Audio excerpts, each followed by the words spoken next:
Thank you, Nahi, for that introduction and about being the face. It's very timely after your intro this morning. So looking at this new face of meetings, what's that about? And I'm thinking here about the touch points with conferences. And when people are looking to join an association, they're coming in because they're in search of some connections, some experiences. And you all know very, very well how much you need to nurture that so that they don't look elsewhere. And thinking about this face of meetings, how can you then use a conference as a key tool in your toolkit to be able to bring out those connections, create the opportunity for those experiences, and just make sure that you're able to make your association the one that people are seeing, this is one I must join and I must stay in. You've got, at a conference, you've got the maximum number of members together at any one time, and that's got to be the ideal opportunity for fostering some relationships, always tapping into ideas. But also, I think most of all, it's about members saying they enjoy the fact that they're in company with others who get what they do. And we were talking about this at dinner last night, and this whole concept of a tribe being used. No doubt you've heard it quite often in the association world. But this idea of just being able to hang out with others who get what you do.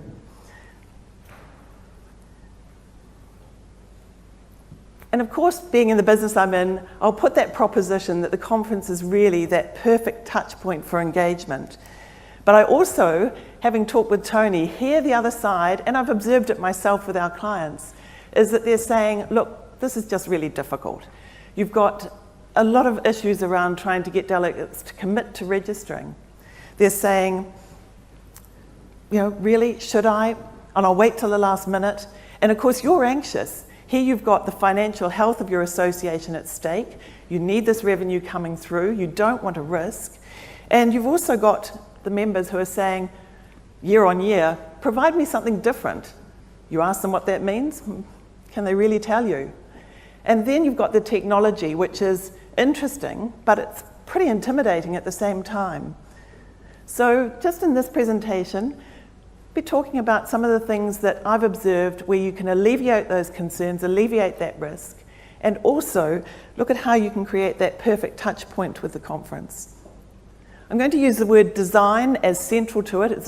That's really creating that compelling offer using a design of your conference. But I'm going to, before I do that, talk a little about profiling. And I know that in the business you're in as association executives, you'll be looking always at your data and going, have I really dissected it in a way that's useful to me? And one thing with the conference is to perhaps look at it in this mode. And this was put forward by Dave Lutz from Velvet Chainsaw Consulting. And I've got some references in the slide deck that you'll see on Glisser, which he's in there. And it's one particular consulting firm that's got some interesting things about adult learning and conferences. And he's saying, really dissect your loyals and your non-loyals. And your loyals are those who've been to 2 conferences in a row or more. And then you're looking at healthy conferences being defined by more than 50% of your attendees coming in that loyal category. And also growing the number of loyals over time as well. And I'd put it to you that you take some very key fields and think quite carefully about what they mean in your association when you're doing this dissection. Because you might look at those audiences, those members, by role, by perhaps the years in the profession, by their specialty interest. So going a bit beyond some of that very obvious data, drilling down and seeing what constitutes loyal versus non-loyal. Because those loyals will also do your marketing for you, and I'm sure you've seen that when they start talking actively about your association. So these people are really central to any conference design. But you're also maybe looking at your members' behaviour, and some of the ones that you might be wanting to tap into to find out more as you're preparing your conference about how you're making up your program is around the audiences that are really immersed in challenges and change, the ones that could influence others, and also the groups that have got the budget to come. So if we're going to be practical in that financial level. So that gives you that foundation, if you like, about how you might shape a conference program, and when you're thinking about the interactions, and also about the ambience that you're looking to create. So if you're really taking all that profiling, doing that homework, if you like, that research, we're involved in a number of conferences that go on year on year on year, and that dissection, that really digging into the data has made a complete change to the way programs are designed, and as a result we're seeing the benefits of more delegates signing up. So just to turn your attention then more into design. Once again, a bit of a buzzword in the conference industry at the moment, but it's about creating a preferred future. And so when you're thinking about your conference, think about it in the mode of, what might my conference look like? And put yourself into that space, and then be the delegate, then be the sponsor, then be the speaker. What does that look like? And really project forward on it.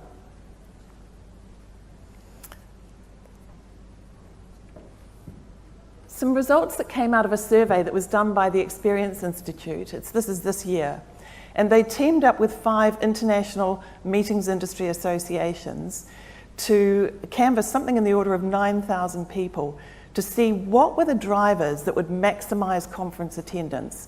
Now, I don't think there's probably any surprises up there for you. Destination is interesting from a convention bureau point of view, that's still got a lot of appeal. So keep that in mind when you're looking at where you locate your conferences. But it's about that top one, education. I'll also call it learning. Anything to do with that content, but it's also about the mode of delivering the content. And then your networking as well. Now, this is not a one-size-fits-all, because these drivers might change a bit, whether it's a medical conference, a roadshow, an innovation conference.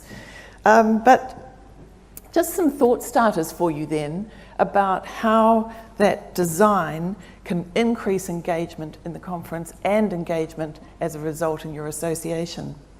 So I'm going to pick on the 2 areas of learning or education, and also that networking, or I prefer connecting. So looking at learning first of all, and this is about really getting delegates thinking and discussing. And if you talk with them, you look at the evaluations these days, it's about the fact that they do want to immerse themselves, they do want to be active participants, so how do we give them that opportunity to do so? Perhaps when you're looking at programs, it's quite easy to pop into themes, traditional ways of designing your program. What if you took it out into roles or challenges, and then created some key words around the sessions that helped then create pathways for your delegates? So it's almost like, you know, the online retailing, when you sign up for something and then they say, you might also like this. So you're actually proposing a pathway, making it easy for your delegates to tap into the things that might well make a difference as a result of coming along to the conference. Because in a multi-stream conference, we've got something in the order of 17 odd concurrent sessions, and it's just too much for any brain to absorb. So how do you help that guidance? I'd also put to you about this concept of crowdsourcing content, one also real buzzword in the industry now. But it's been around for years in the scientific and medical world with abstracts, but that's quite formal. There's a whole process around that. We're all familiar with it. What happens when you're actually crowdsourcing? And I'd suggest have a look at this one, which is South by Southwest is what the acronym is for. It's a big event in the States for the film and entertainment business. And they actually call for proposals, and then they do something that's quite different from what you would do in the typical medical or scientific world. And they'll come up with a week-long voting process. So they will they will gather up all the proposals, there's some very, very clear instructions about how that happens, and then we'll open up to the entire community. So this is not necessarily delegates or members of a particular association, but they're going out to the entire community and saying, if you're interested, have a look at these proposals and vote. And they then design a huge part of their conference program around what they get back from the crowd. So people would talk about crowdsourcing and I go, well, how do you do that? But interesting to watch this whole concept of panel picker and go online and have a look at South by Southwest. Now, brainstorming and masterclasses and workshops have been around for years, but I would predict an absolutely exponential growth in these, because this is where you get that interaction, that real expert knowledge exchange. And so thinking about when you're designing your programs, how much you incorporate this format into it. It's about, I think, discussing things that matter, and you're really getting into a granular level that you don't get by being in a bigger room. Also another format around more debating. This one is from the IAPCO conference, the International Association of Professional Congress Organisers, which is the organisation that Nahi was referring to that I'm involved in. And there's, you can imagine, a bunch of conference organisers in one room. First of all, you don't want to be the one running the conference, but when you get them all together, it's pretty feisty. And so here, what we created was a debate format where they had to pick the side that they wanted to be gunning for, and this was, should PCOs compete or collaborate? And they had to pick that and make their case. But then, while they were up there, they had to flip it as well and make the other case. You should have seen the dynamic, and the room was really fizzing. People had heckling from the audience. IAPCO members know one another fairly well, so that probably made that easier. But the person who was super important in this debate is Hazel. She's in the foreground there. You don't see her face, but she is keeping control. And I always make this claim about the moderator being the advocate for the audience. The moderator is the person who asks the tough questions. The moderator is the person who stops the speaker going off tangent. Keep an eye on me, Nahi.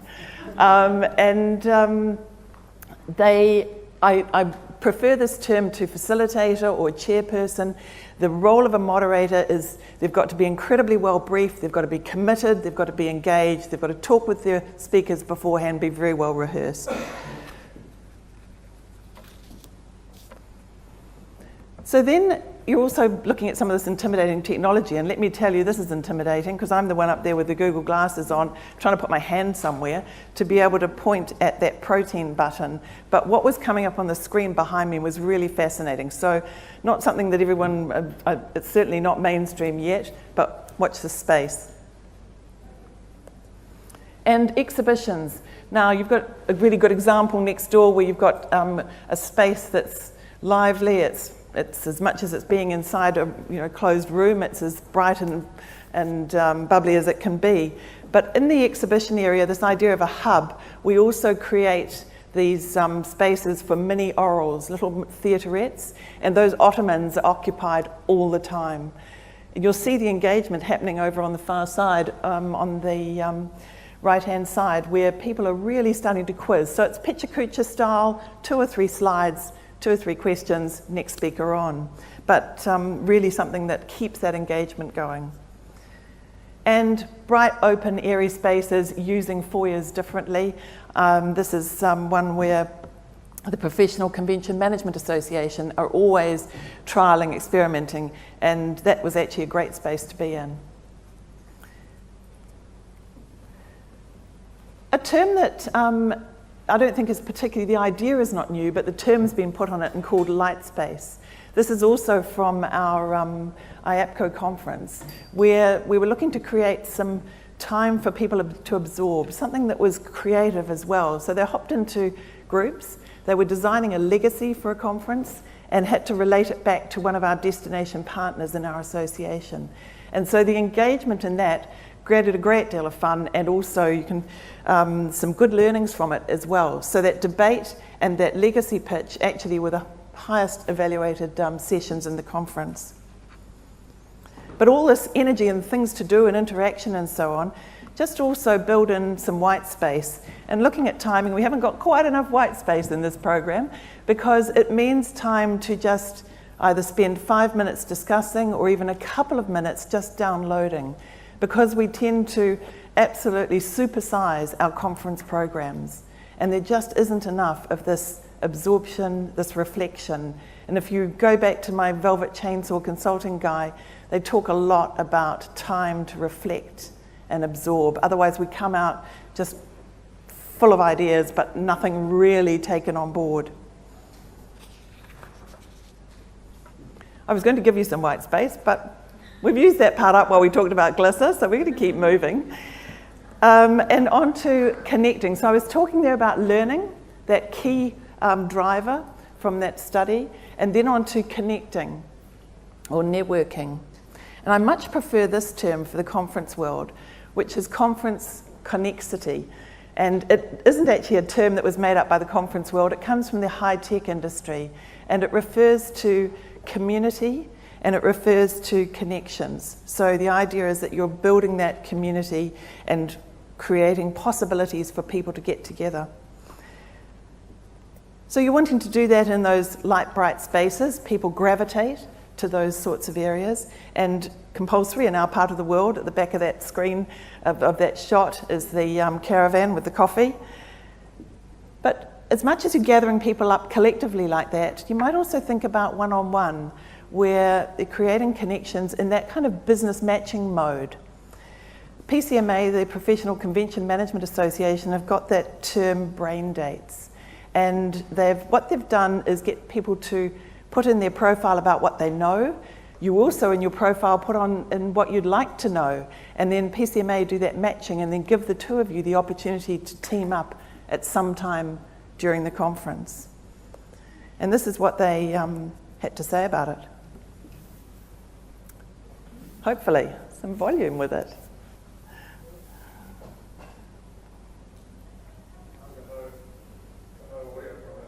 Okay. What they're saying, I can tell you, is that she's saying that a glass of wine and we're trying to make it work in a networking room just doesn't work. So it's more about actually coming back into an environment, and they've got a proper space and an organisation around brain dates.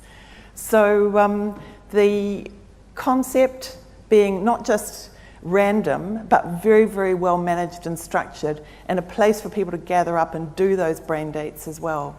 So just a thought about how you might create different modes for people to connect.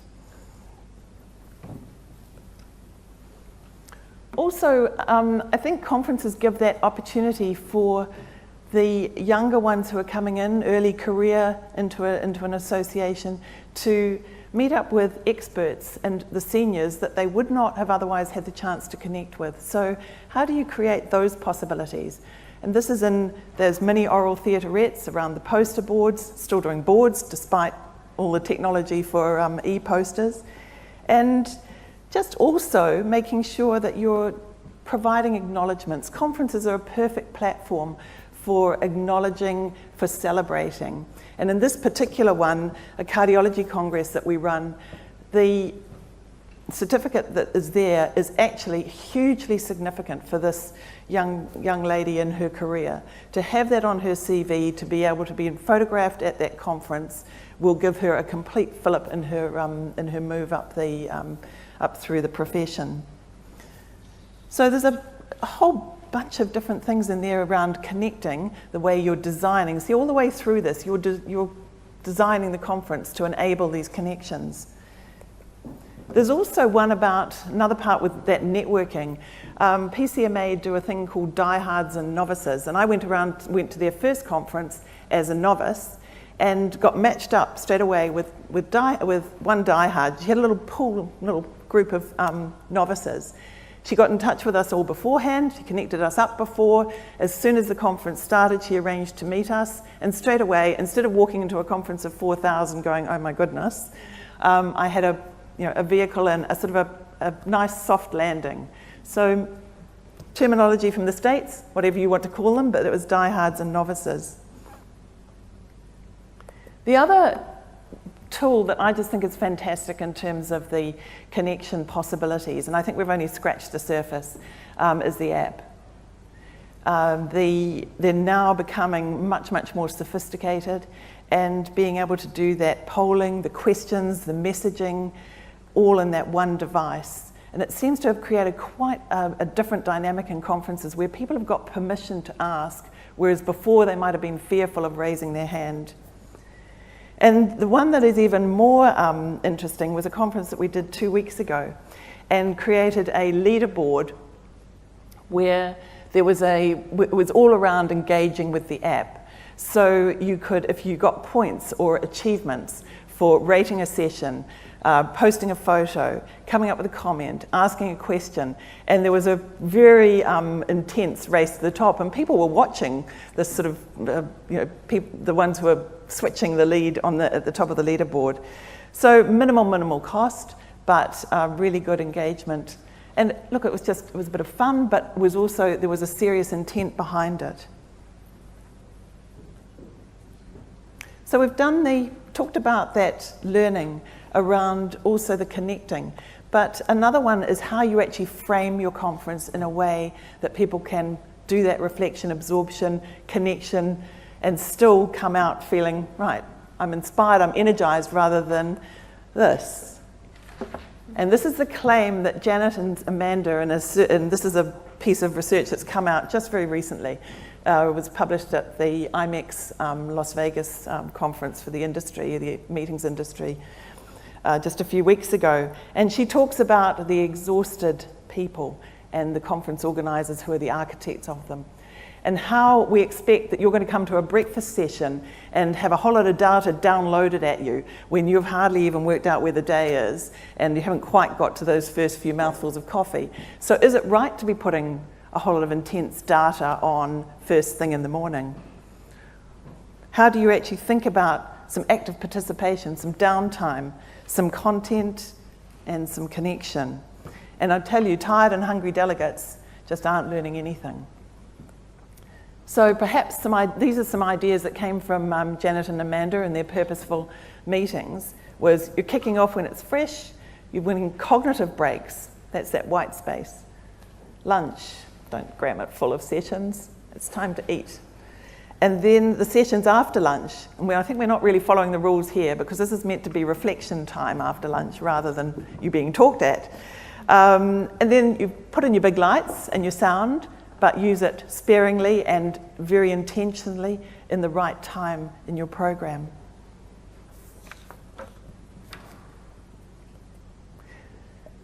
So also looking at experimenting, and this is something I was saying the Convention Management Association are doing all the time in their conferences, and I quite like this quote. Experimentation must focus on creating an experience worth talking about, instead of a transaction worth completing. Sometimes I think we get caught up in experiments being, okay, we'll just try this.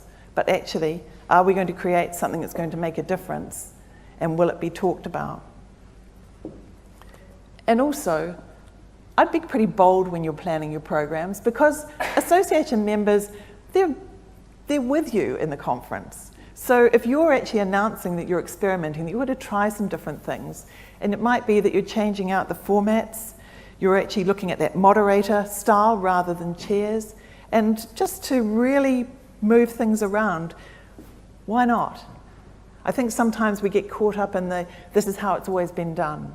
So how can we move that needle? I suspect my video might be suffering the same fate as the last one. Yeah, we'll see. We'll see? Okay. No? Okay. I'll tell you about it when you've seen it then. It's a Singapore Mice Forum, very recently held in Singapore. For me, for a start, it's my first time here at Mice, and I don't know about the others, but from what I heard, that's a lot better as compared. It's different. It's a different format, different layout. Now you guys are doing different. It's not about just having, very famous speakers coming on stage. I think my favorite part is a lot more on you guys invited the students, the younger generation, people, and it's different type of people that's coming out. You have people coming out from the polytechnics, you have people coming out from people who has really been working in the industry, and it's really interesting because, people like us, we've been doing this for like 10 years and more. It's just a different concept, different ways of seeing things, so it's really good. I really enjoy actually that session around the challenges and building a community. It's useful obviously for our events, but it's also useful for us within the agency to create something. It's a hard work, as they were saying in one of the videos. It's painful sometimes, and we also need to build something within our own companies. So I think we can really reflect on what they said and bring it in really every part of our business. Yeah. I've been with the MICE forums from the very beginning, and I feel this is one of the best conferences that I've attended, especially with the big turnout, which is what, 400 something turnout, and with the very nice contents of the session that I had today, with all the breakout sessions, which is interesting, interactive. We're at SACIOS, we're having an awesome time, and we're doing insta-hits, writing songs about people in 3 minutes. This year the topics has been quite thought-provoking, in my opinion. I think she's good. I think that's what the industry needed, it's something to shake things up. It goes on, so I won't run the whole video, but the essence of it with this particular forum was you saw a lot of young people involved on the stage there. They did a great presentation. I wasn't there, but I watched it online. Very, very clever how they put forward 2050 and said to these young people, what will that profession look like in that time? And so there's a whole lot of engagement that's happening as a result with those young people, and they're now really signed up and engaged in that association. But also around, you look at it and you think, oh my goodness, this is lots of money, this is big AV and so on, but it's not. You'd be using a lot of this audio-visual equipment anyway. It's around having the smarts with the technicians. It's about using light and really that stage set, quite simple but effective. And don't be put off about exploring those. It might be that you might say, well, okay, we've got this much budget, so we do this, and then we'll move in another year into another area. But this, I didn't put it up to show you as something wow, something unattainable. It was more, have a think. This is where the conferencing business is going. So it's very much about taking that learning, that connecting, that experimenting, and also remember profiling your audience before you start, but using design. I'd be saying using your conference design to reduce your risk. And it's about how you go round any roadblocks, about how you're creating the pathways to conferences being used as that key tool in your toolkit and to creating that perfect touch point when you've got that opportunity to bring everyone together. And I'll happily talk about conference design at any time over the next day and a half, but hopefully that's given you some thought starters to get you on your way with the next conference. Do take some white space.